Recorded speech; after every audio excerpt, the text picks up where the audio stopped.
You're listening to the Jersey Guys Podcast, the show that talks about hard rock, heavy metal, AOR, and West Coast music.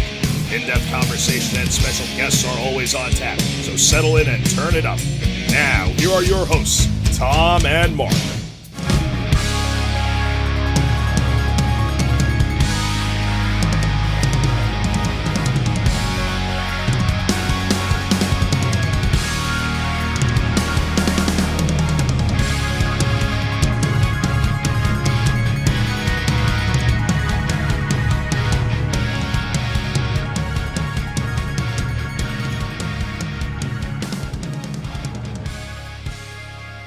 Hey everybody, welcome to the Jersey Guys Podcast. This is Mark Ballo, and I'm here with my co-host Tom Coyne. And today we've got a returning special guest, TJ Coyne, Tom's son. Welcome back again, TJ. Thank you for having me back, guys. Yeah, no, this is a good one. Well, this episode, what we thought we'd do something totally different that we've never done before, and this was all Tom's idea. But he said instead of doing a discography discussion or having a guest call in or something like that, he said let's do a top 25 of all time. And we'll each pick our 25 albums, top albums, and have a kind of a round table discussion on that. So, So, what was your idea, Tom, to kind of do this? How'd you come up with this idea? I was trying to brainstorm some new ideas, and this I was actually challenging myself, having a collection as vast as I've had for like 50 years of collecting. What would be your top 25? Would you be able to even come up with a top 25? Right. And I did put a lot of time and effort into it, almost to the point of perusing for days through everything I have, just so I didn't miss anything. And along the way, there were things I had on, things I took off, because I wanted the list to really be as perfect and really accenting my whole, lifelong career of being an absolute music nut. So I floated it past you. I floated it past TJ. And everybody seemed to like it. So it seemed like an interesting thing to do. Yeah. No, I liked it. For me, it was kind of like pretty easy to come up with the 25. But I mean, as I got the 25 and then I took maybe 5 more, and I kind of, like you said, I was putting stuff in and out as I thought about it a little more. But it was pretty easy. Like right off the top of my head, I was like thinking of the stuff that maybe I've listened to the most over the years, and I just kind of was easy for me to come up with. I kind of got caught up between stuff I listened to the most and stuff that I still viewed as ultra iconic, but maybe didn't listen to as much as I did 30 or 40 years ago. So I kind of got caught up between that. So I was like, that was my battle. Do I put, the things that are really iconic, but I don't listen to them that much anymore, or the things that maybe aren't that iconic, but I still put on with regularity? So I think I put together a list that encompassed both of those things. Yeah. What's funny is that when we first came up with the idea, I think we said we wanted to do a top 10. Top 10. And then it turned to 15. And then it turned to 20. Right. And then it was 25. Now 25. And now we have honorable mentions. 25 with honorable. So it's like, it was... It's hard. I mean, when you think about, especially like Tom, you're saying you have how many tens of thousands of CDs, and you're trying to pick 25. It's nearly impossible to do. Yeah. The hardest part for me was, finding the band was easiest, but finding the album that the band put out, I thought was probably the hardest. And then ranking them, I thought was probably the hardest thing to do, especially the top 10. Like 11 to 25, you could kind of just wing it, but the top 10, it's like... your top 10 is your top 10. What is the most, impactful to me? And I really paid a lot of attention to the top 10, because I said, you can't get the top 10 wrong. You have to, you can't, you have to say, I forgot this, or, how did I forget that? Right. You really, really have to know that that's your top 10 if you're going to go on the air. Yeah, and tell people that this is your top 10. So I think bad on my part is I didn't realize until I got here earlier tonight and before we started recording that we were actually doing that. I was kind of just putting 25 down in no particular order, but maybe when we do our list, I'll I mean, you could probably pick your top 10 out of that just by look. I mean, the top 10 really wasn't that hard for me. It was just all the superfluous stuff that after you have 25 and you say, what about that? What about that? What about that? That's an honorable mention there. That's why I threw in we'll mark it down as honorable mention. Mentions. Yep. Honestly, number 1 was probably the easiest. Okay. Me too. It's, that's my favorite album. Me too. From whatever band, and that's going to stay there for the rest of my life. But everything else after that was a little tough. I would say from 2 to 10 was not easy. Okay. Yeah. Well, do you want me to start with my list here, and then we'll go from there?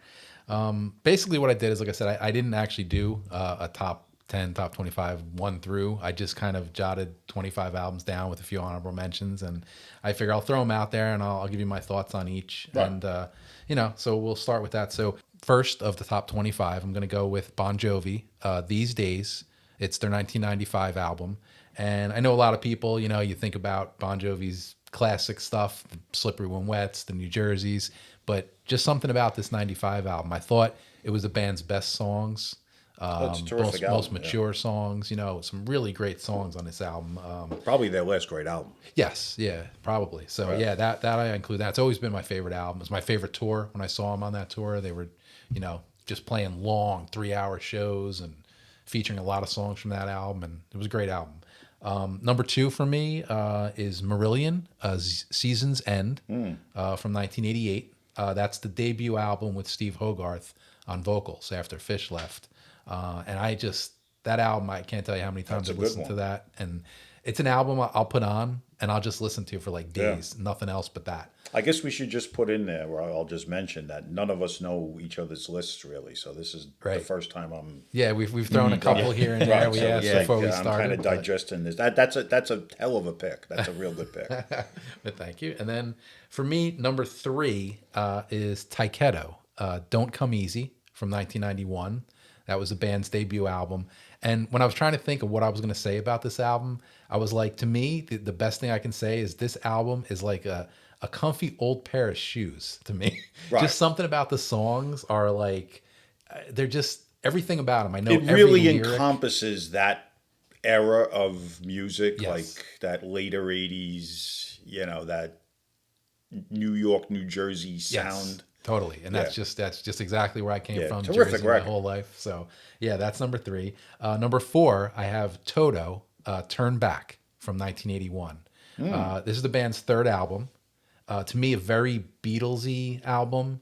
A lot of Beatlesy elements, a lot of more poppy than maybe the first 2 albums. I just love the songs on it, though. I mean, think of some of the songs on that album. Kimball sounds awesome on that album. Yes. That's got to be my favorite Toto album, and one of my top 25, obviously. Interesting. Number 5, I've got Bad English, the debut from 1989. This is just an album I will never get tired of listening to. I love every song. I will listen to this over and over again, never get tired of listening to it. I know Tom is more of a fan of the second album. One. Yeah, I thought that there were a couple of songs on the first one that I thought it was a little overly long. Okay. As good as it was. Yeah. All right. I'd have to have, of the 2, Bad English, I have to go with the debut. For me, number 6 is Badlands, their debut from 1989. Phil DiBenedetto will be very happy. He'll be proud of me, yes, for sure. We were trying to get him on a call tonight, but it just didn't work out. But he would have been. He's cool. sleeping. He was at a concert last night. He'll need about a month to recover. There you go. But no, I mean, Badlands. What can you say about that album? I mean, it's an album that came out in like the hair era, but I mean, it's nothing like that. It's a classic hard rock album. Yeah, no, it was like Zeppelin on steroids. Yeah, I mean, you got Ray Gillan. I mean, one of the best voices. It's a big Zeppelin influenced band. Totally, yeah. For me, number 7, and this is one, and I might get a little flack on from people, but it's the 1990 debut Trickster album.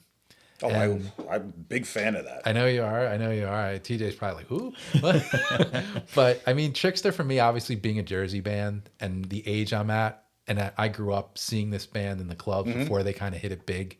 And so they were like the guys that were at my age, and they made it big. Another terrific album. Got the major label recording contract and had some success there, in the beginning. Absolutely. So that's just an album. I actually think the second album here is probably a better produced album. The production-wise. I don't think it's a better album, but production-wise, yes. I know you like that album a lot. I never was that wild about it. Yeah, there's just something about the songs on the first album, though, I'll always love. So, great. Number 8 for me is Soraya, the debut album from 1989. I know Tom's not a big female vocal fan, right, to an extent, but I know the album. Again, a Jersey band, and to me, just a band that meant a lot to me. So I had to include that in here. Number 9, an album that, and I mentioned this to you a little while back when we were talking about the idea of this episode. Joe Lynn Turner, Rescue You from 1985. That's an iconic AOR album. Iconic. I mean, if you had to tell somebody what does AOR music sound like, I would just play Joe Lynn Turner's first solo album. Playing that album from 1985, Rescue You. That's all you need to know and hear. Number 10, moving on, I'm going with Journey, Escape from 1981. We Can't talked go wrong about with that. I mean, to me, just a classic album. I mean, great songs. Don't Stop Believing. That's all you got to say is on this album, right? So, I mean, that's all you need to say on that one. Number 11, I'm going to go with Dokken, Back for the Attack from 1987. Just something about that album. It has everything for me. It's got heavy songs. It's got stuff like Burning Like a Flame, which is more, poppy commercial. It's got instrumental, Mr. Scary. My favorite Dokken song probably ever is Heaven Sent. So it's like, it just got everything. They were a step ahead of everybody at that point. Yeah, I just can't, nothing wrong with that album. I will listen to that. Another album I will never get tired of listening to. Number 12, moving on, I'm going to go with Y&T, Mean Streak, 1983. Something just, most albums by Y&T are just full of great songs, and they're not a bad one to be found for the most part. But something to me, this is their strongest album. That's my favorite album by them too. Yeah. Just something about that album I will always love, and I just never get tired of listening to again. Number 13, and we talked about this. It's a live album, and I'm going to go with Eagles. Hell Freezes Over. That's one that I knew you had on your list. 1994. Just the Eagles. My probably favorite song of all time is Hotel California. So I had to. I originally was going to go with the Hotel California studio album, but when we talked about this and said, "Hey, I got a couple live albums in my list," and I said, "Okay, I'm gonna, it's game now, so I'm gonna put in a live album," and I chose that one. Just something about that. It's the songs, the way they were done, the comeback, and then there's four studio tracks on there. There's no LP. New studio tracks on that album, so you get a little bit of everything on that album. Number 14 is Night Ranger, Big Life from 1987. Something that most Night Ranger fans probably would not rate, but to me, I've always thought that was their strongest album. You and Wolfer. Hey, there you go. But just something about it. I mean, the songs maybe aren't, they may be a little more cliche. Yeah, I was never a huge fan of that album. I think they're just, every song I know there are people that do like it a lot, though. Yeah, I've always been my favorite album. And so, Night Ranger, Big Life. Number 15, I'm going to go with Van Halen's debut from 1978. I mean, a quality choice, an all-time classic. You can't go wrong with that. That's a really good choice. Yeah, so that you don't really can't need to say anything about that. Just something about that album though. When you listen to it, it kind of brings you back. And I wasn't there, never lived it, but it brings me back to like what it was like in the '70s Southern California scene, and what that music is just something iconic about. Yeah, I saw them live. Yeah, they opened for Black Sabbath. Yeah, so that's just, I can only imagine. But moving on, number 16, I've got Tesla, Mechanical Resonance from 1986. Just a no-frills hard rock band. They're kind of lumped in with the Hair era, but they're not that to me. Kind never of were. Also like Aerosmith on steroids. Yes, yeah, totally. And I got to see them on their first tour with opening for David Lee Roth. So it was that was 86 that album? 86 that came out, 87 early 87 I saw him with that album really made a big impact on music at the time. I remember it was a real big deal. And when you think about it, I mean, considering they were kind of lumped in with that hair metal era, coming out in 86, it was kind of an early one for, it was. That album really had a huge impact. Yeah. No. Moving on, I'm going to go to number 17, and it's going to be, this one might surprise some people, but Mr. Reality, the debut album, the only one they put out, 1992. It's a New Jersey band, acoustic based, but they were a bunch of rockers prior to forming Mr. Reality. But just something about that album, the songs on it, I will listen to that forever and never get tired of it. It is a good album for what it is. Yeah, and it's unique because there's probably nothing else on my list like that. An acoustic based, sort of a little bit Eagles-y influenced at times, but great harmonies. And so, that's an album that I will never get tired of. Number 18, I'm going to go with Prophet, Cycle of the Moon from 1988. I mean, I don't think we need to, Tom and I know, we both. I mean, if agree. my list went a little deeper than 25 or 30, that's something that probably would have been in there. It's just, an iconic album of that time. Oh, to me, it's the perfect combo of like keyboards, heavy guitar, an awesome singer. Yeah, it really was. That's a tremendous album. So that 19, I'm going to go with getting towards the end here, but 19 is going to be White Lion, Pride.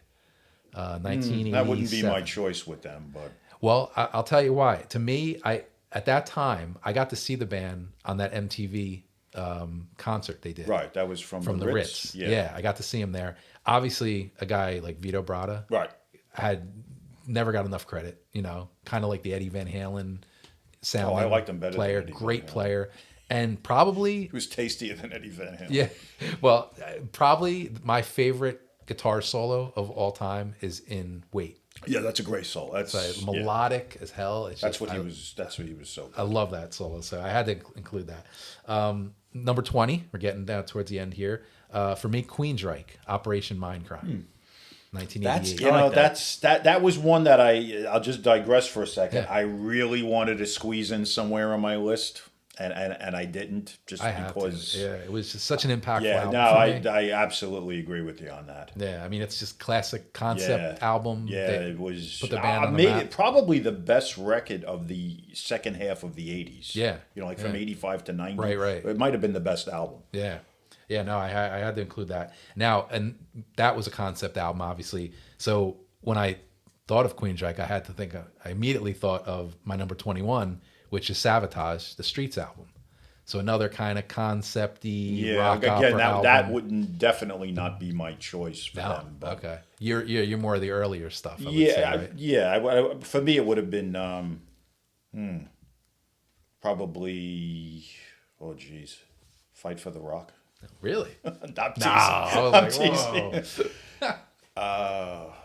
Mountain King, probably. Okay. Yeah. That's up there. I just something about the concept album and it being that rock opera and that just the variation of songs on there. You had the ballads, you had heavy stuff, you had a little bit of everything. So it's a good album. It just wouldn't have been mine. But I would have probably bet Hole of the Mountain King probably. I think is their best. That's fair.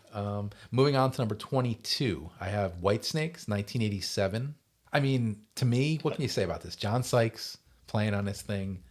Just songs.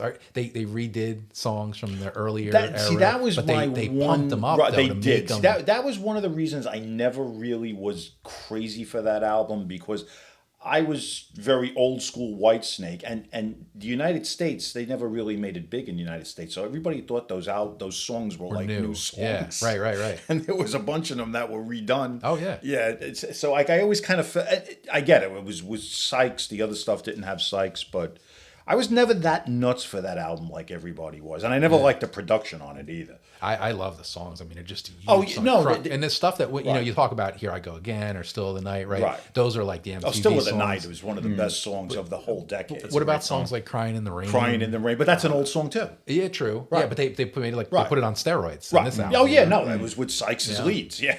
With Children of the Night. Yeah. I mean, great. The songs, they weren't even the ones that were the big MTV videos. No, it's a great album. I guess I just wasn't as warm and fuzzy with it as a lot of people were. Yeah. Now I'm going to move on to 23, and this one's going to probably shock the Toms and the Phils that are listening out there. It's Uriah Heep, but it's the Sonic Origami album. That's a great album from 1998. Right. I mean, not anywhere near the band's classic era, but quality-wise, it was great songs. Yeah, it's just a much Bernie later. Shaw sounds awesome. Yeah, right? No, that's in their top 5 albums. Oh yeah, okay. For me, I almost felt a little guilty because I'm thinking if we had Phil in on this conversation, or even you, I'm thinking, oh, you got to go with the '70s and stuff, or Yeah. But that album's better than a lot of their '70s albums. Yeah. I think so. Yeah. I mean, being my age, I mean, I didn't know what you old folks would think about it. Yeah, I mean, not better than Demons and Wizards or Magician's Birthday, or maybe Look at Yourself, but all that other stuff, like when they changed when Byron was gone, I would say that album is way better than that stuff. Okay, yeah. Well, I remember. In fact, I remember the day that I heard this album. I was at Zigzag Records in Staten Island. Shout out to Phil, and we played this album in the store, and it was Phil and I guess Vinny and another guy who worked at the store, and myself, and we listened to this thing from beginning to end, and I was just blown away, and I've loved it ever since. And it's an album I will keep going back to even now. I just go back to it regularly, every once in a while. It's the best album that Bernie ever did when he was singing for them, I think. Okay. Yeah. So now I don't feel so bad. Yeah, no, not at all. No, I have a lot of love for that album. Okay. It's got great production, too. Okay, yeah. Oh, it does. Yeah. Yes, definitely. I'm getting close to the end here. Number 24. This one might shock some people listening, but I'm going to go with John Norum, his debut solo album, Total Control, from 1987. I can't tell you how many times when I got that album on a cassette that I listened to that thing. I love that album. And I mean, you got Goran Edmonds. Goran Edmonds sang some of the songs, and John Norum singing songs. But I mean, just and the other thing is, most fans will always pick the follow-up album with Glenn Hughes singing on it, which is a great album too. Yes. But I always preferred the debut also. Yes. Okay. Yeah. No, I was thinking of that too. I love that Glenn Hughes album. But yeah, I have to go with the debut Total Control. And winding up my top 25, I have White Sister, the debut from 1984. Just again, I talked about Prophet a little bit ago. Another band. Prophet was a Jersey band, East Coast. White Sister was a West Coast band. Very similar in sound to me. Very keyboardy, pompy. Yeah. The lead song, "Don't Say That You're Mine," on that. It's a hell of an That's a great track. song. Yeah, it had a couple of great songs on it. It had some songs I thought that were just okay. Yeah, that album I just love. For me personally, what ruined it for that album, I never liked the production on it at all. It does have when we had Dennis on production. as a guest, he accented that too. Yes, it does have weak production. It's very thin and it was lacking. Yes, that I agree. But just song wise, I love that album. Now we're going to go with a handful of honorable mentions if you so chose. Yeah, sure. This is one I'm going to put in as an honorable mention. Again, there's no order of these, but I did this. This is one that I added more recently and something I only got into maybe within the last year or so. Ambrosia, Life Beyond LA, 1978.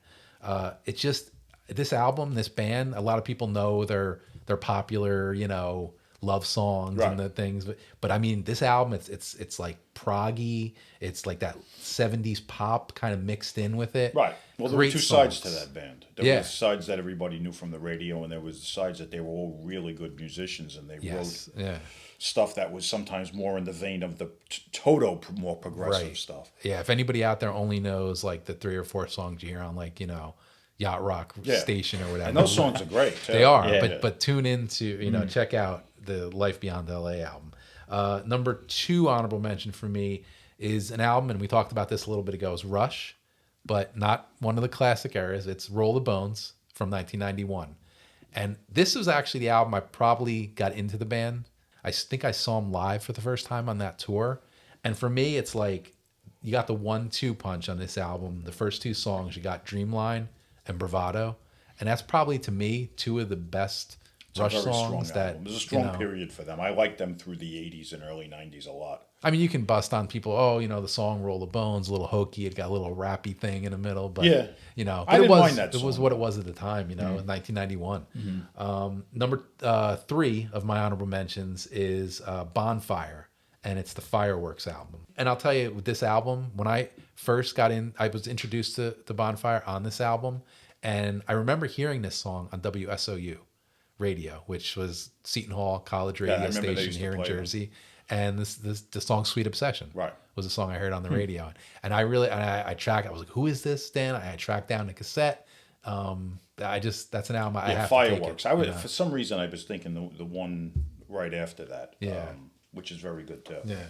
Now this is a weird one for me in my honorable mentions. I almost considered putting this in my top 25, but I almost felt it was a little like, I don't know.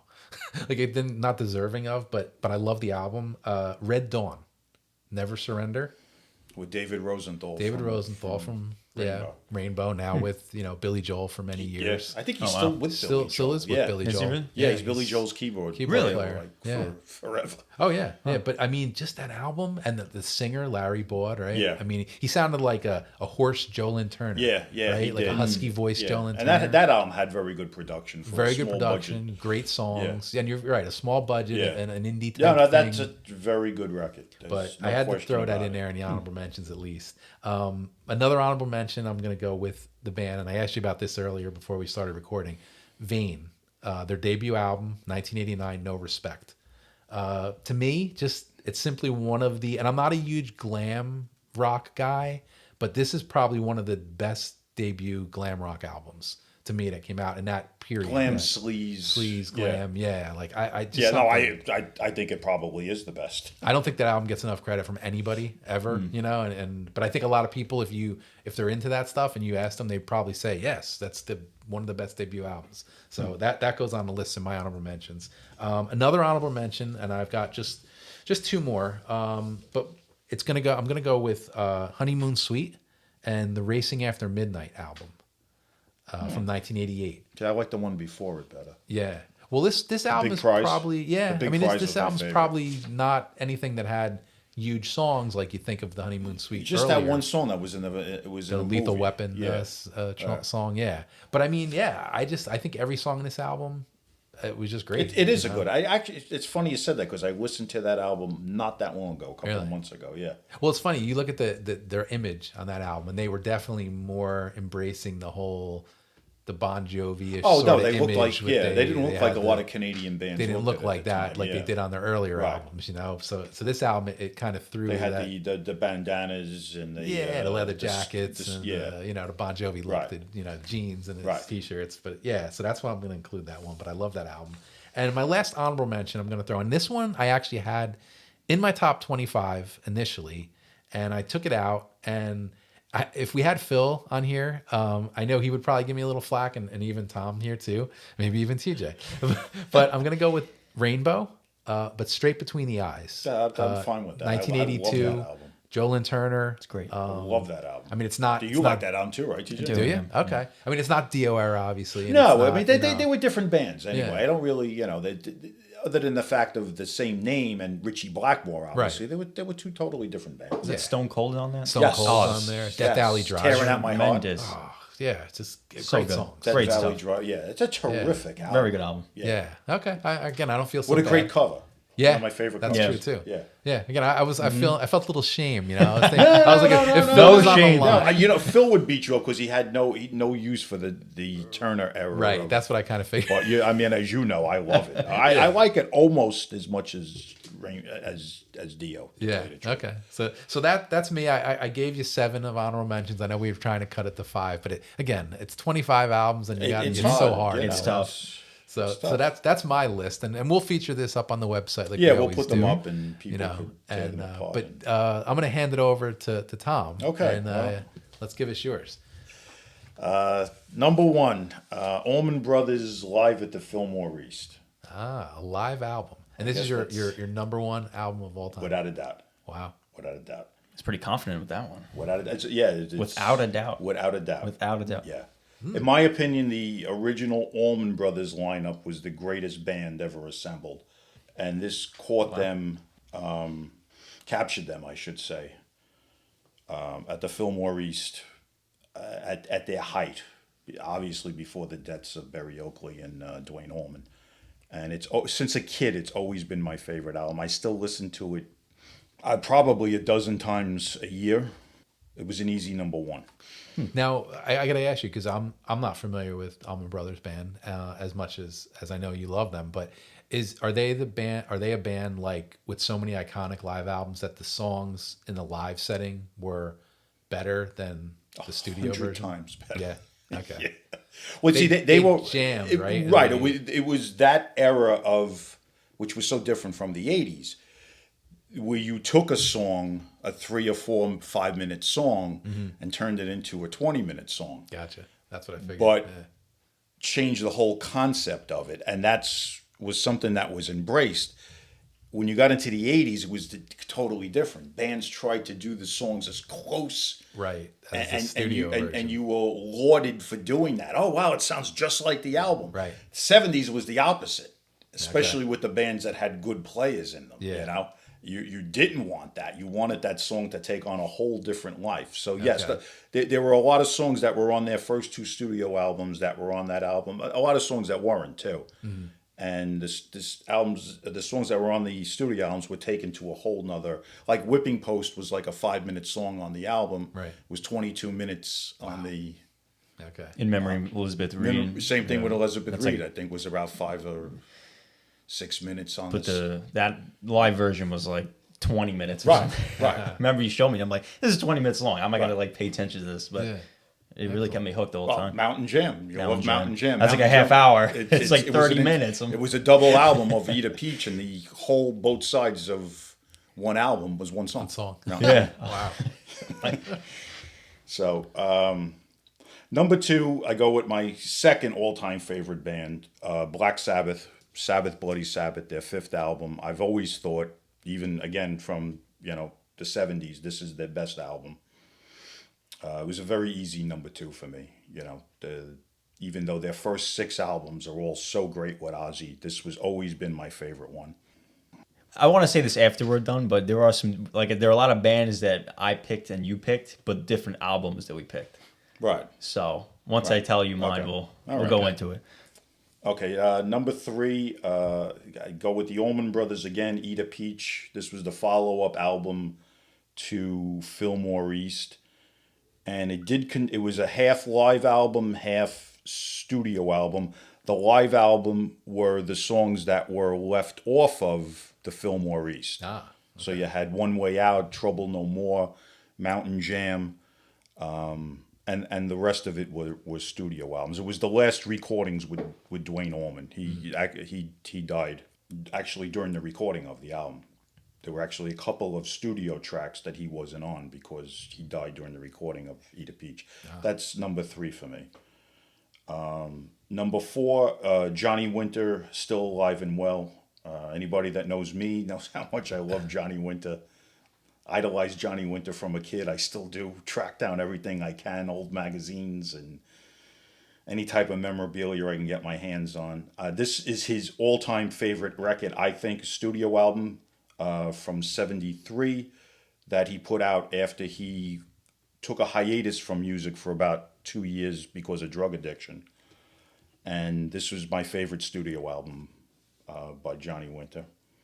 I don't know if you guys are particularly big Johnny Winter fans, but... I know very little about him, so I'm going to second that. All right, I got 2 guys that are passing on me here. All right, we'll go to number 5. Number 5, Blue Oyster Cult, another big favorite of mine growing up. Got into them... Basically, when they came out from around the 8th grade, this was their 3rd album, Secret Treaties, which is, if you've ever heard, it's really way out there, but with great hooks and melodies. I don't think I've ever come across an album that's as way out, and you can't even describe really what it sounds like, but it's so catchy, and it's very hard to write music that progressive and spaced out and still have such strong song structure. It's incredible. That has Subhuman on it? Subhuman? Yes, yeah. No, it's their best. I think their best album. Okay. And they have quite a few really good albums. But number 6, I know Mark had a Uriah Heep. Number 6, Demons and Wizards. That I think, as a lifelong fan of them also, this I always thought was their opus. I thought this was the best album that they ever did. Couple really close, Abominog, A Magician's Birthday. Yeah, Abominog's a good one. Abominog is a really good album. Magician's Birthday, Look at Yourself, the one that was on Mark's list. Sonic Origami. So, right, those are all like right under the Demons and Wizards. But Demons and Wizards also, it's just... It's iconic. I mean, again, another album that I still to this day listen to regularly, and I think I like it every bit as much as when I got turned on to it as a freshman in high school. Easy Living. It's every song is just so good on it. Yeah. Number 7, Led Zeppelin, Physical Graffiti. This was tough for me because I originally was going to go with Led Zeppelin 4 because I think it's probably their best album. You think it'll change there? Right, but less minute change. Again, it was like, do I go what I think people think are the best album, or do I go what I've always enjoyed the most? And Physical Graffiti was a double album in 75, and it's just so loaded with great songs, epic songs. short, catchy songs. And I really think the fact that it was a double album puts it over the top from the rest of their albums, you know, because it wasn't a double album loaded with any crap. It was just like 2 albums of great Led Zeppelin. Was that their most successful album, you would say? You know, the thing with them is at that point, every album that was coming out, it just did better than the one before. Okay. You know, like from Led Zeppelin 4 to Houses to the Holy to Physical Graffiti to Presence. Yeah. You know, it's really I don't know the sales and everything, but it was massive when it came out. Like if you were into rock and hard rock, it was like you couldn't resist. Yeah, forget it. Number 8, I'm at here. Okay, Deep Purple, Made in Japan. In my opinion, it's the second greatest live album of all time behind the Allman Brothers' Fillmore East. I know a lot of people say UFO, Strangers in the Night.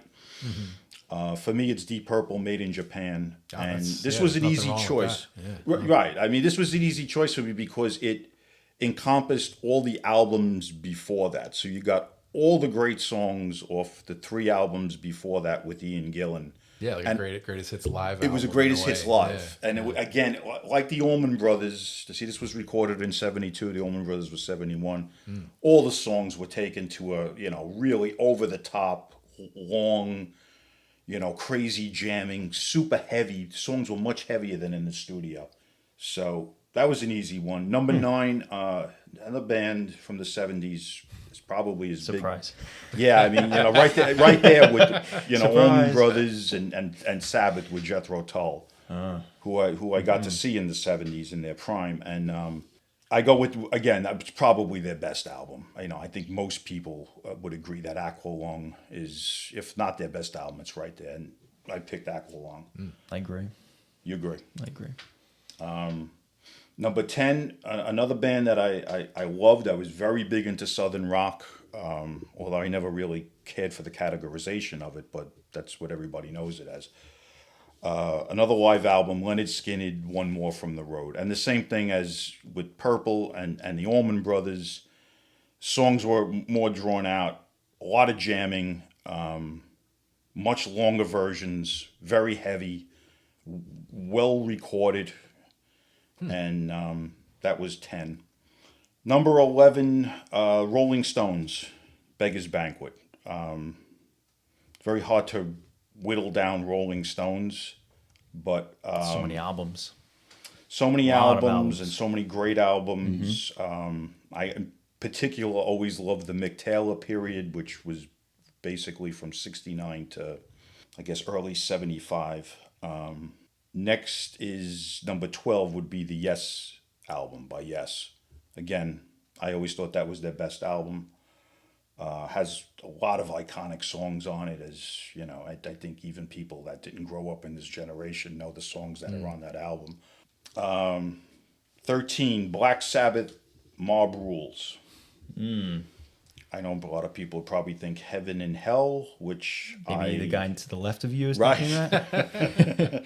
I went with Mob Rules because I honestly think it's a better album from cover to cover. I thought its predecessor was phenomenal. I thought a little bit at the end. I thought maybe the last 2 songs were okay to good, but Mob Rules, every song was just great. It had an unbelievable production. I don't know if the production, this band was ever captured better for heaviness on Mob Rules. The bass sound and the drum sound is just monumental. 14, Alcatraz. No Parole from Rock and Roll. Ah, okay. It's a good one. That's a real good one. Yeah, it's, again, an album that I still play regularly, actually quite regularly.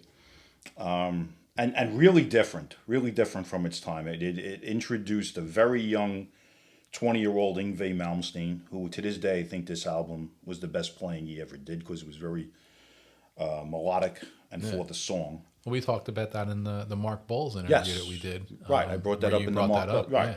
Yeah. It's still to this day, with all the albums he did, a lot of them which I liked, I still think his best playing was on this. Of course, it has the iconic Graham Bonnet, one of my favorite singers. And just also really quirky songs about really quirky things, like, you know, the bombing in Hiroshima and being stuck in a hospital with an illness, like all these crazy things he came out. But the songs were so catchy. Was that Bonnet's doing with Yes. the writing of those? Yes. Yeah. Yeah. Okay. That's 14. 15, another one of my real favorite bands, Thin Lizzy. I went with Thunder and Lightning. It was very tough between Chinatown for me and Thunder and Lightning. I think the Sykes Factor probably separated that out. I've always said that Chinatown might be my favorite album, but Thunder and Lightning is something that was also very iconic because it brought Thin Lizzy into like a more modern era. They had now like a top guitar slinger, and Lynott said that he wanted the band to be heavy. He wanted to challenge heavy bands, and he went out and he got, you know, one of the top gunslingers of its time in Sykes, and really brought the band to a place it had never been before in terms of heaviness. That's got Cold Sweat on it? Yes, it does. Yep. That's interesting. I totally forgot of like anything when I didn't even consider Thin Lizzy, but that's a great album. Yeah. That's 16. Rainbow, Long Live Rock and Roll. Okay. I know Rising is the favorite of most. I know my son would favor that. My dear friend Phil favors that. But to me, Long Live Rock and Roll, I like the production a lot better. And I just thought it was a better album from cover to cover. And has just iconic songs on it, you know. And that's what I went. It really wasn't even a choice for me between that and. Well, I think the great thing about this is that, you know, it's everybody. You got three guys sitting here, and it's your top, albums. It doesn't have to be, like you said, it doesn't have to be the majority of what everybody might like. It's what you know, for whatever reason, you know. So it's nothing wrong with that. So Rainbow, Long Live Rock and Roll, 16, 17. Riot, Fire Down Under. It's good. Wow. Their best album. One of, if not the best album of the early 80s. We saw them on this. Right. We saw them. We saw Riot, and I was like 14. Yep. I took them to see it. That was the Thunder Steel lineup, but they did a lot of songs from this also. Yeah. It's probably their best album. Maybe this and Thunder Steel, but Swords and Tequila. The whole album, Altar of the King. It's just, and also a really well produced album. That came in at 17. 18, Deep Purple, Come Taste the Band. It's a little bit of a curveball there. But again, I went with what I really love. Sure. And this was the third installment with David Coverdale and Glenn Hughes fronting the band. And with all the accolades Byrne got and the turbulence of Stormbringer, with Blackmore being, disenchanted with the band, they came back with Tommy Bolin, which was a real strange twist for the band, but it worked. He played blazing leads on this album, and the songs were tremendous. Glenn Hughes stood to the front a lot more than he did earlier on. Sang lead on a number of songs, and it's one of my favorite albums, and it's probably my favorite studio Deep Purple album, believe it or not. Yeah, no, that's interesting. That's a good one. Yeah. 19, I went with Ian Gillan, Glory Road. Oh, wow. His 1980 solo album, which I love to death. Another album that I still listen to regularly, and an album that, in my opinion, was better than a number of Deep Purple albums. It's just, its songs are incredible. Great lineup with John McCoy on bass and Bernie on guitar, which we had a short stint with Ozzy, a very short stint. Bernie Torme. Bernie Torme, a very short stint. I think it was 2 shows, right? Was that what it was? Yeah. It's again, it's a little bit out of left field, and maybe people say, well, why didn't you put the Machine Head or But I just that Gillan album I thought was better than a lot of Deep Purple albums from cover to cover, and also a quirky album too. Strange songs and great hooks, great vocals, great band, great album. Number 20, Michael Schenker Group, self-titled, the second album, because Michael Schenker Group, as most people know, the first two albums were both called just the Michael Schenker Group. Yeah, we covered that when we did the when we did the discography. But this is the second one with the classic with the classic lineup with Paul Raymond and Cozy and that lineup. The second album, there's not a weak song on the whole album. Again, this Michael Schenker album, I think, was better than a number of UFO albums. Yeah. And speaking of UFO, on 21, I come in with UFO No Place to Run. And that was the first album with Paul Chapman replacing Michael Schenker. And it is my favorite studio album of all the UFO albums. I know you're a big Chapman guy. Yes. I was a very big Paul Chapman guy. And I love that album. Every song is great. I had no problem with him being the new lead guitar player because I thought the songs were fantastic. And he was a hell of a player, too. Kind of like out of the Gary Moore style of playing. Aggressive on the fretboard. 22, I know you had a classic Dokken. My classic Dokken was Under Lock and Key. Ah, okay. Really, because to me, that album it's one of those things that when I put it on, I just tunnel vision back to to that era, that time period, right? Was it 85, that album? 85? Yeah. Yeah, it's just like, it just reeks of 1985. Yeah, no, I do. I know a lot of people would prefer that album probably over what I picked, but yeah, I could see. And I wouldn't say one's better than the other. I think they're equally great. Yeah. It's just something about that Under Lock and Key album that that's what I had with the Van Halen debut. It's like I said, it brings you back to a time period for whatever reason. That says a lot. I mean, sure does, if a record could bring you back, 35 years in time, right, and nothing else will. That says a lot for the band. Number 23, Robin Trower, Bridge of Sighs. Dating myself again back into the 70s, but I thought you were. I thought I noticed a pattern. You started out with the early 70s, you worked your way up. We were into the 80s. Now you're jumping back again. Bring it back to Robin Trower. This was, I think, his best studio album. I think most people think it's his best studio album. I was lucky enough to see Trower at the Capitol Theater in his heyday. Nice. And very Jimi Hendrix influenced in his guitar playing.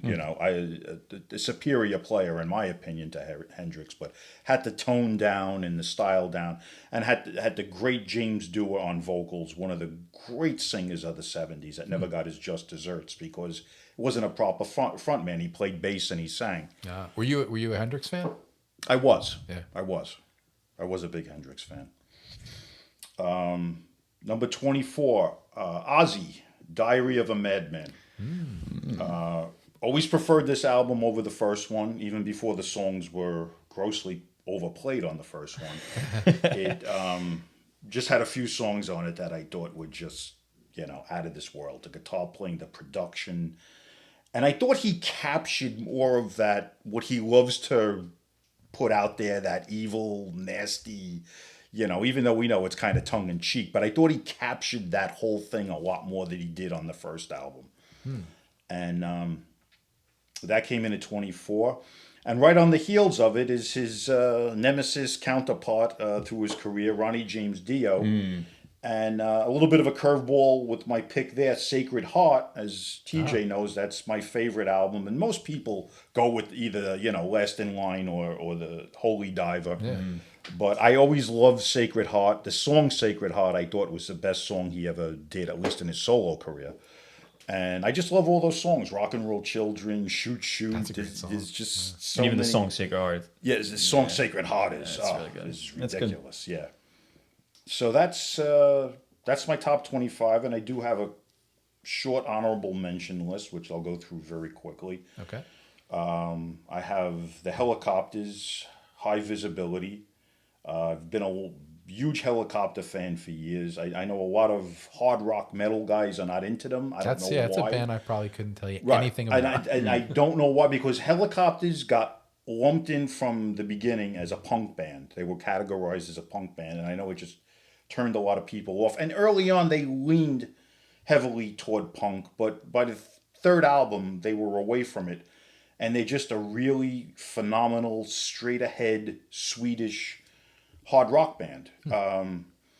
some Stones influences at places. And then they changed guitar players and they brought in a guy that was a really high-end player.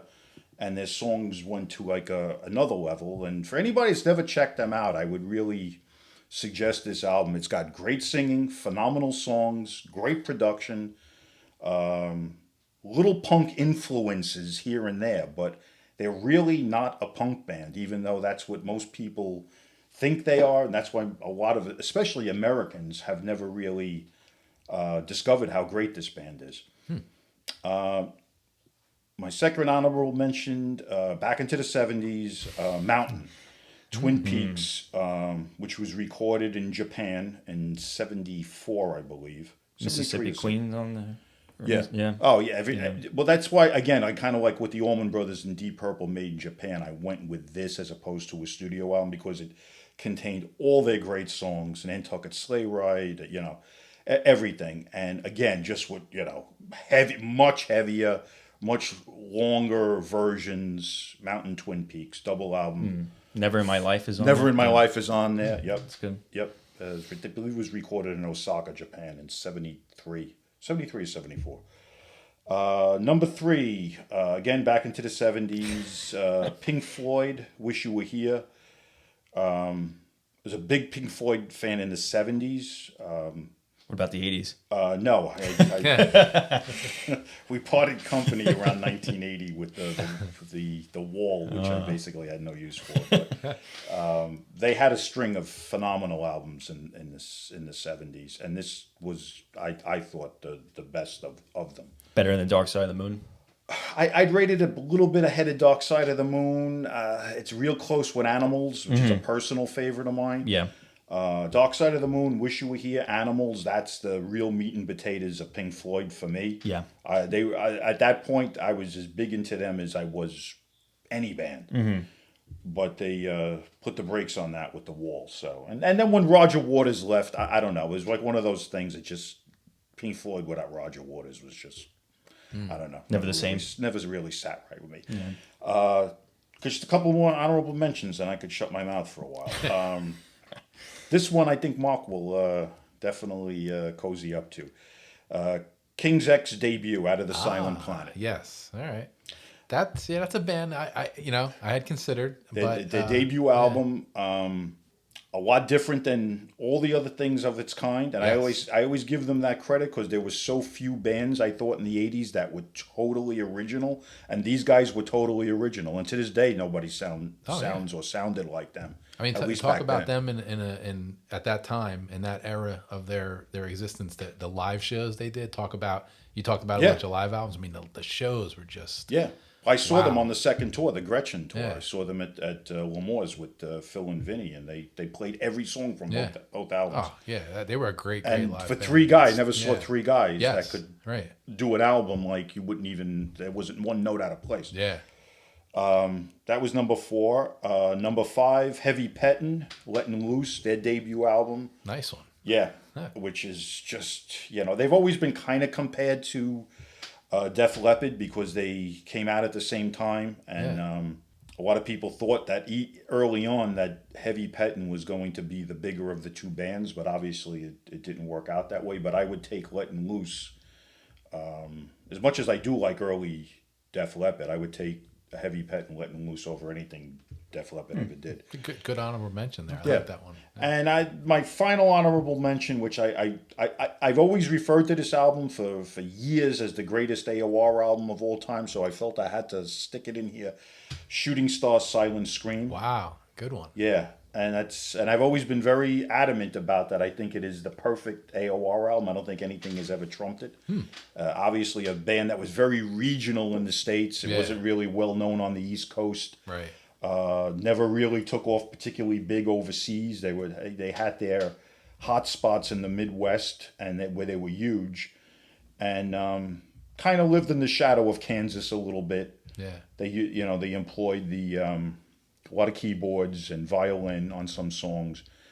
Original singer was just fantastic. I had a lot of Steve Perry in his voice.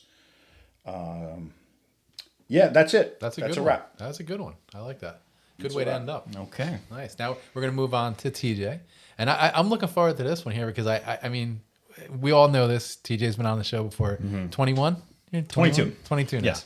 So it'll be interesting to see where he comes from. I know He's got a aging lot of before our very eyes. well, I know he's got a lot of influence from his dad, so I know there's right. going to be a lot of classic stuff on there. But yeah, go ahead, take it Well, away. he's got a huge advantage. I could just throw in one thing. He's got a huge advantage that me and you didn't have. Apple Music. Apple Music is one of them, but a father that right. let him by the hand exactly. to the good stuff. Yeah. I mean, me The and dark you, side. Yeah. we had to figure it out. Right. But Okay. All right, let it roll. So I kind of took the best of my opinion from the 70s and the 80s. Okay. So the majority of my list is going to be debut albums from the bands that I chose because I feel like that those were like the most impactful to me. Okay. Not every band is going to be the debut, but just a heads up.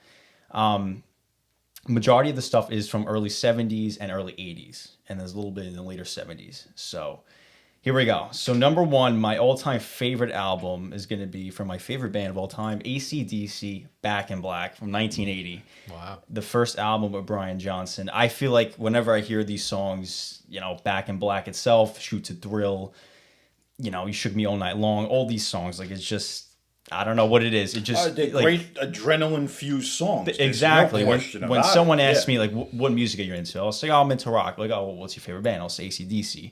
And I think of like, well, Back in Black, like all these like classic songs that I feel like just personify rock as I know it. You know, just classic songs that just I could play every single day of my life and I wouldn't even like Great production. I wouldn't on even that feel like album. I'm getting tired of it. Like that's how amazing I feel like these songs are.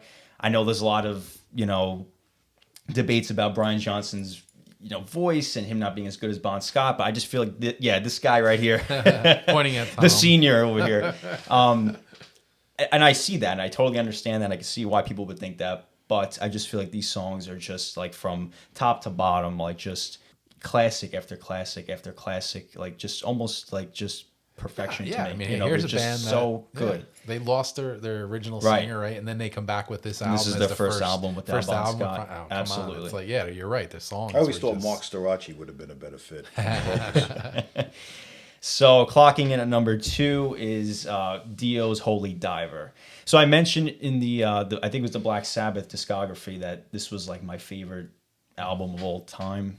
Well, it's number 2. Okay. But it was, you know, it's one of those albums that when I think of the first songs that I ever heard, you know, in the rock genre or heavy metal, this is the song I think of. Like I think you showed me this album when I was like 10 years old or something, or 11, whatever it was, and I was like, wow, like listening to Holy Diver, it was just, it was, I couldn't even describe it to you, like what I was like thinking, like this is, I never heard of something so unique like this, you know, songs like Rainbow in the Dark, you know, just Rainbow in the Dark and Holy Diver itself, those two songs sharing the same album. It was a very just immediate so- album. I remember when it came out, like me and Phil were just talking about this at his house a few weeks ago. It was a very immediate album. As soon as you listened to it, you knew you were listening to something really special. And Dio's vocals, I thought, were just like through the roof with They each were. and every song here. Number 3 is going to be Black Sabbath, Heaven and Hell. So, you had just mentioned Mob Rules, right? So, Heaven and Hell and Mob Rules to me are neck and neck. I mean, they're just there's no question about it. You know, they're in a category of their own, I think. But the songs like Die Young and Neon Nights itself, I think it's just like it's so good, you know. And of course, Heaven and Hell itself, Lady Evil. I just think, you know, transitioning from the Ozzy era into the Dio era with Black Sabbath, like you couldn't ask for a better opening album, I think, for Dio. Well, they benefited from the fact that they now had Geezer Butler and Ronnie James Dio writing together. You know, so I think the band just went into another level when this album hit. I think it was just like game changing. You know, it like, was. You know, it made a lot of people forget about Ozzy. Not everybody, but a lot of people. Number 4 is going to be Boston, the debut album, the first one. Nice. You know, I think of songs like, you know, Smokin', of course, Peace of Mind. They're just amazing. I love Boston itself. You know, the first and second album I think are absolutely amazing. And a band that had an incredibly unique sound. Yeah. To this day, nobody's ever duplicated that sound. So unique. Absolutely. That was 1976. Number 5 here is going to be AC/DC again, Highway to Hell with Bon Scott. Double dipping. We're double dipping here. So yeah, Highway to Hell, I think is the best of the best when it comes to Bon Scott. That has Night Stalker on it? Yes, Night Prowler. Night Prowler. Night Prowler. Yeah. It's my favorite AC/DC. If You Want Blood, You Got It. You know, like just Highway to Hell, of course, the song itself, from start to finish is just, it's, again, it was one of those albums that personified That's definitely my rock. favorite AC/DC album, without a doubt. Yeah. It's definitely from the Bon Scott era. This is like top-notch stuff here. Number 6, Rainbow Rising. And there's only one song to me that gives Rainbow the number 6 spot, Stargazer. And I get that. I mean, It may be the most perfect hard rock, ever. Aggressive hard rock song ever. Ever. I mean, of course, there's other songs, Run with the Wolf, Starstruck, but Stargazer. Oh, Stargate is just, I think, probably the best like song that Dio has ever sung. Yeah, and the structure, you know, that Arabic chord structure that he played and the notes he played, they were all Arabic scales, which I'm not going to say nobody's ever done it because I don't know whether they did it or not, but nobody ever did it in hard rock. Yeah. At least that I know of. Yeah. Maybe Uli John Roth from the Scorpions around that time was dabbling in that too. But yeah, a very unique song, and a song that has probably led to hundreds, if not thousands, of songs being written off of parts of it. Right. It is really such a unique song, and it goes in different like routes, like you said. It takes the Arabic route, and then Dio's just, you know, like there's the solo with the guitar, like it's just it never stops, amazing. And every time you think it stops, it has like another twist, right? and And it just gets better and better and better. Right. There's no boring parts in it. Right. Number 7 is going to be Toto, the first album. Nice. From 1978. Songs like Hold the Line, you know, Supply the Love. I mean, these are songs you hear on the radio, but like they're just, you know. There's no Toto album that you could ever. Yeah, you can't go wrong, I guess. Right. I mean, I was really torn between Toto 4 and Toto 1. Okay. I gave the edge to Toto 1, even though Toto 4 has all the good stuff on there too, like Africa and all that. But I think Toto 1 was just in its own, like, game changing. I would agree with you on that, between those two. Yeah, I'd probably go Fahrenheit if I had to pick one. Yeah. Number 7 is going to be Led Zeppelin 4. Again, I was really torn between, you know, this and Physical Graffiti, Houses of the Holy, even Led Zeppelin 2, Presidents. Like, oh, you know, it's so anything you pick from Led Zeppelin is going to be on anyone's. You know, it's just so good. When the Levee Breaks, you know, Misty Mountain Top. These are just songs, again, stuff you hear on the radio, but like it's just so iconic. Yeah, from an iconic band. Yeah, as much as I was never into them and never was turned on to them just because of my age or whatever. But yeah, I mean, obviously, Led Zeppelin is a iconic band, like I said. So yeah, it's definitely on the Mount Rushmore for me when it comes to like harder rock bands. You know, like Led Zeppelin, Black Sabbath. Oh, me too. You know, yeah. We're gonna go number 9 here. Okay. Black Sabbath, Paranoid. So, you know, the stuff on here, Iron Man, Electric Funeral, stuff that this is like stuff I play in the gym. Just like, it's, you know, 1970, so it's like the early days of, you know, like rock and roll. You know, this stuff is just, it's dark, but it's it's a league of its own. Yeah, Electric Funeral, Fairies Wear Boots. Yeah. Love that. Yeah. Some of the deeper tracks were really the most endearing songs on the album. Mm-hmm. That was number 9. So number 10 now is Iron Maiden, Power Slave. So again, I spoke about this on the Iron Maiden discography, but Power Slave wasn't my favorite Iron Maiden album. I think my favorite one was Somewhere in Time. I'm pretty sure I put that number 1. But Power Slave, and again, I changed this up. I had, you know, Number of the Beast was on here, and I took that off. I put on Somewhere in Time, then I took that off. I put on Power Slave. I just feel like Power Slave, you know, with the song Aces High, and again, I spoke highly of this song in the discography of Iron Maiden. You know, looking at all these bands that I'm choosing here, it's like I choose like my favorite song from them, and I see what album it's on, then I go and branch off into other songs on that album. And I see, okay, well, what surrounds Aces High? You know, 2 Minutes to Midnight, So Good, Rhyme the Ancient Mariner. This, you know, you can't go wrong with this album, how impactful it was on the rock community way back when, 1984. You know, even though this was way into the course of Iron Maiden, I think it's still my favorite album when it comes to the well, band. it's the album that made them a worldwide phenomenon. Yeah. There was the album that really broke them big in the States. That was the first tour that they did stadiums. Like they did, like the Garden, like places that like that. The the video was shot in California. That was the album that broke them like real big in the States. Yeah. Really game changing stuff there. Number 11, The Styx, Pieces of 8 from 1978.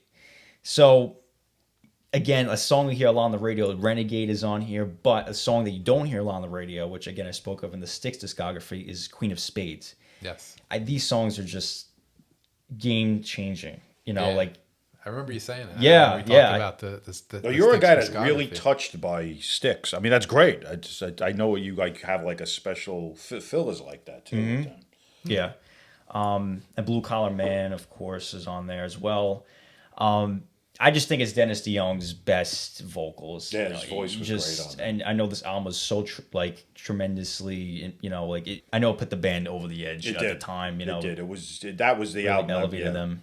made them iconic in everybody's eyes. Number 12 here is Van Halen, 1984.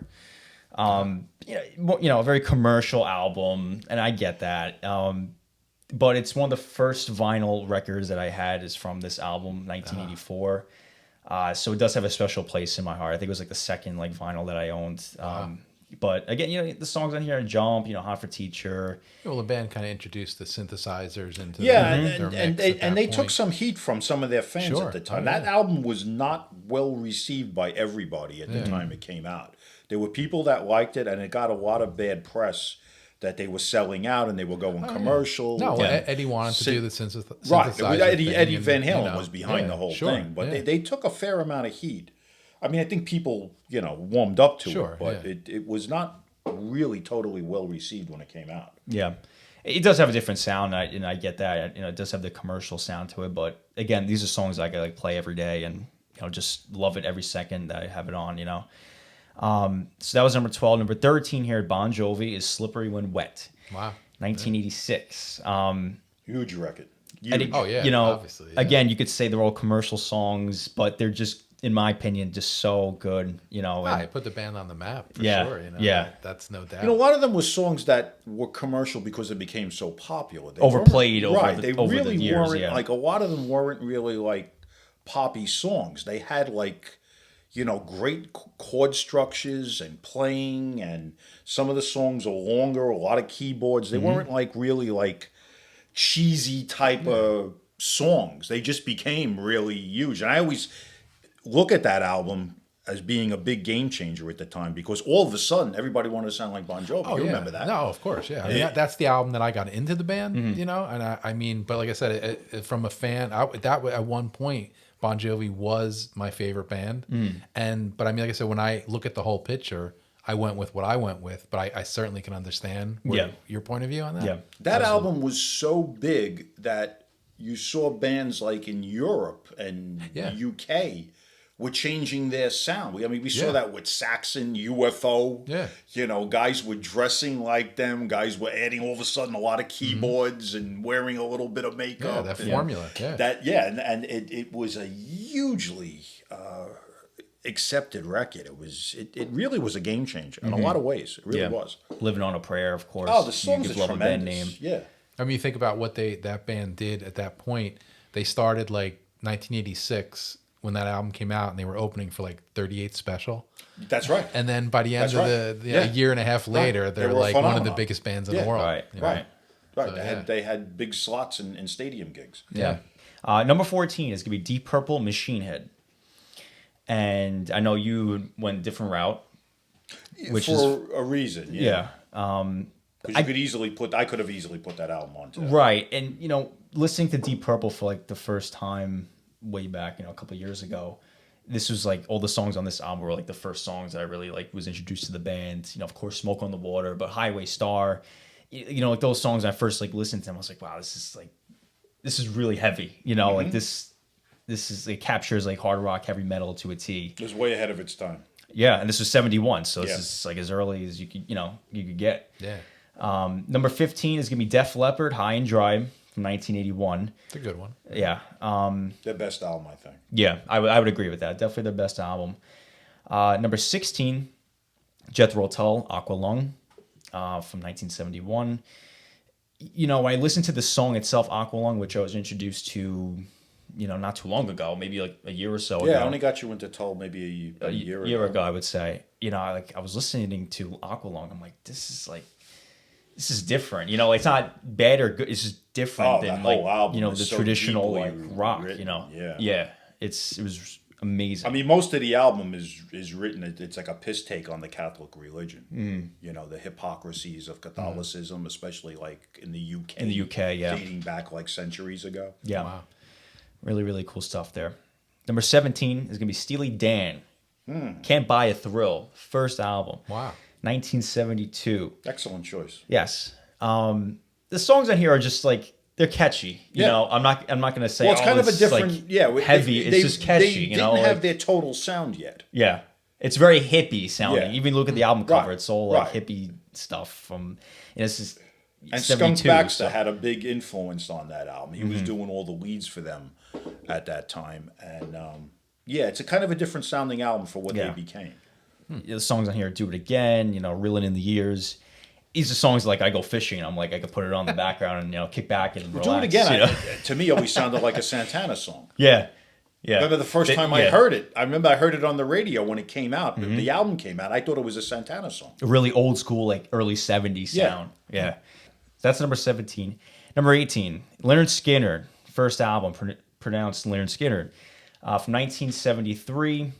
And two songs really do it for me, and probably does it for a lot of people, but that's going to be Freebird and Simple Man, which I know we put on something a couple of days ago. Was it Freebird? And you were like, oh, again, Freebird. But it's just stuff, again, that I could listen to over and over and over again, just like everyone else on the radio. Like, you can just play it over and over again. It's like... and it's not even satellite radio that overplayed it. That was overplayed by FM radio back in the day. Yeah.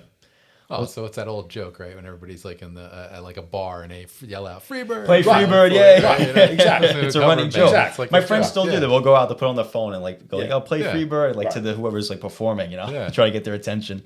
But those, like Lynyrd Skynyrd is such a classic band, but like they those were a great band. Yeah, I know they're one of your favorites. Yep. But they're on the list for me. Number 18. Number 19 is going to be Rush, Moving Pictures from 1981.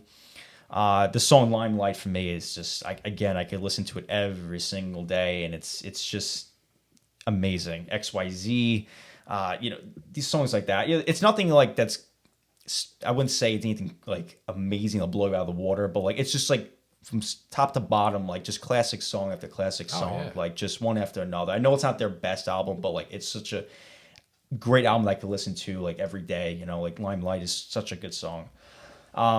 Number 20, Blue Oyster Cult, Agents of Fortune, from 1976. So I know the song Fear the Reaper is on there. ETI, like just really, really like deep tracks, I would say, And I like Blue Oyster Cult too. You mentioned Secret Treaties. That's a great album. But for me, Agents of Fortune. The first four studio albums by Blue Oyster Cult are just untouchable. Yeah. Tyranny and Mutation. Mm-hmm. The first four are just unbelievable. So coming at number 21 is going to be Kiss, Destroyer, from 1976. So to me, Kiss is like, I know it's very generic, like rock, but like it's just something about this album I think is... No, it's a great album. Yeah. It's a great hard rock album. Yeah. I mean, God of Thunder, Detroit Rock City. One of the greatest hard rock songs ever, Detroit Rock City. And it's, of course, still played over 100 times a day on the radio. But just the way that song, like when the album starts, you got the radio. It's like the guy in the bar putting on the radio, then he goes in the car, starts the car up, and then the song goes. Terrific. Yeah. I remember as a little kid, I was like, that was 76 years old. I would have been 6 years old. Yeah. I just remember like kind of like putting on like the album. Yeah. Because at that time, I'm like, to me, Kiss was all about the image. Yeah. And it wasn't at 6 years old, you're not listening to music as much. But I remember kind of like getting that, and I like a vinyl or whatever it was. And I just remember putting on, I remember that, listening to that, it freaked me out with that, like the whole like where the radio and we were talking about like a slaying or killing or something. Yeah, like someone. They were like a news report. And I was like, it was different. Yeah. Yeah. 22 is going to be the Helicopters, High Visibility. You had just talked about them on your honorable mentions, but they come in at number 22. This was a very, very late change that I had done to my list, adding them here at number 22. Songs like Toys and Flavor, Hopeless Case of a Kid, Denial, You're Too Good. Like, you know, it's a band that you introduced me to recently, and I just fell in love with, especially this album. I don't know too much beyond this album, but for this album itself, released in 2000, High Visibility just is so good. And it is kind of punky. It is kind of a little bit of thrashy here and there, but it's also just old school. Right. But it's from the modern era of 2000, the year I was born. So it's I think to me, definitely makes it on the list for me. 23 is going to be Judas Priest, Screaming for Vengeance, 1982. Of course, the song itself, Screaming for Vengeance. I love Judas Priest, but I think this album, and I have the vinyl as well for this album, this really captured the rock image in my mind of like the 80s, like thinking back to the early 80s, not so much like the later 80s. Every song from top to bottom is just phenomenal. And I know it's different sounds of Priest throughout the years, but this to me, early 80s was just tremendous. I think it's easily the best album that they did in the 80s. I was never a huge Judas Priest fan of the 80s. Mm-hmm. I was more of a much bigger fan of Judas Priest in the 70s. Yeah. But I would say out of their 80s albums, that was probably the best one. Yeah. Yeah.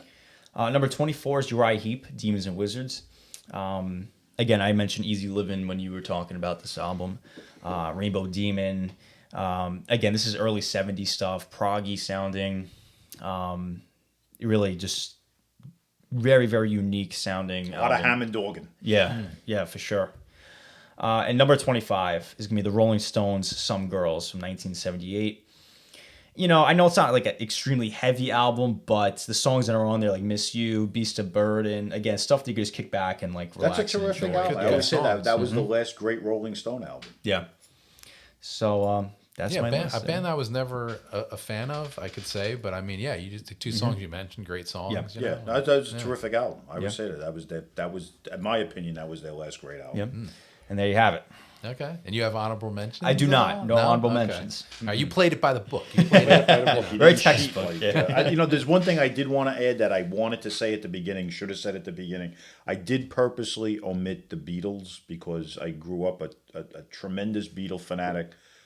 Still am to this day. But the reason I omitted the Beatles, not probably, in my opinion, still the greatest band of all time in terms of music structure and everything. They were an original, right? I mean, so I left them out because for me, I grew up on them. Unfortunately, I'm old enough that I remember Beatlemania, and I was part of it.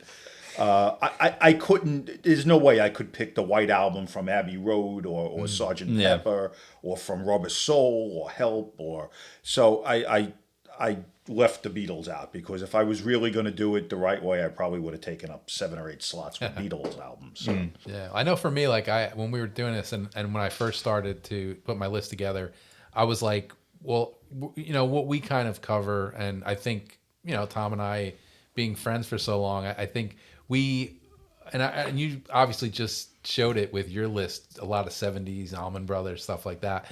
But I mean, I know I think our tie-in with our friendship has always been more about like the hard rock and metal type of bands. Right. And so like I was kind of, when we first started doing this, I was kind of concentrating on just including those type of bands in my list. But I had a couple things, and I was heavily into like in the 90s period when kind of a lot of the music that I grew up on went away. I was into a lot of like singer-songwriter stuff.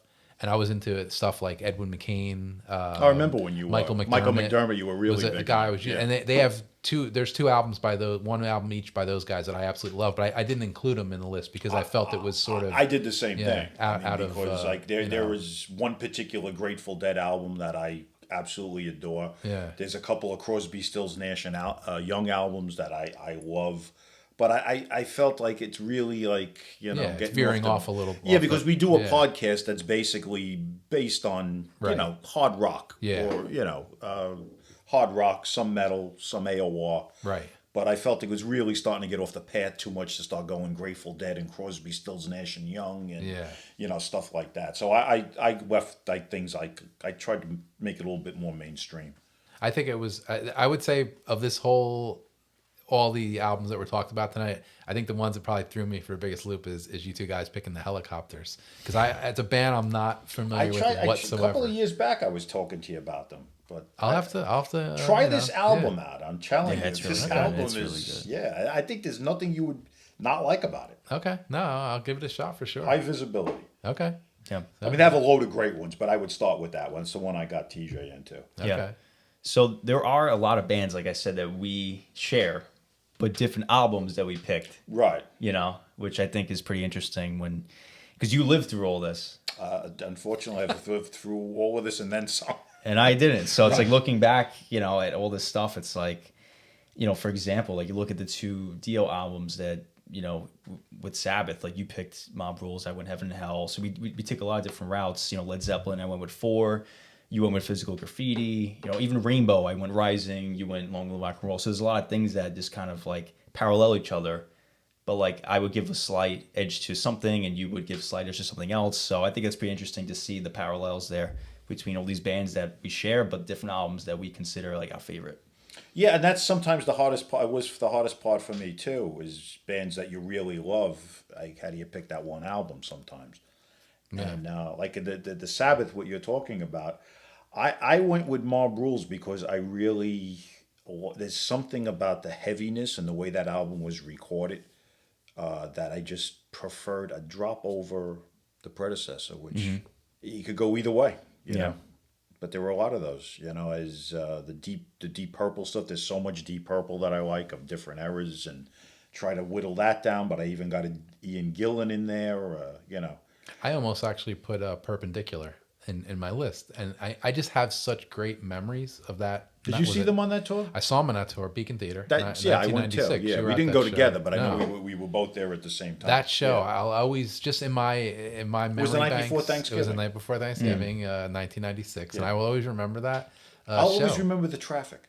The traffic. Well, I mean, it was funny because I've told you this story before. It was unbelievable. We getting into the city was like insane. I thought we were going to be late, and we couldn't find a parking spot. We were like 20 blocks away, and we were running to the Beacon Theater to get there. And we got there in time, before it started. I had great seats. We were like 10th row, like dead center. Yeah, I was on the floor too, all the way. But very close up front. But it was a great show. But I always have great memories about that album, and I almost, that's something I was just about there. If I gave you an 8th, I like that album. I mean, honorable mention. Yeah, I like that album a lot. The first one with Steve Morse. First one with Steve Morse. It's different era for the band, obviously, but the songs were great.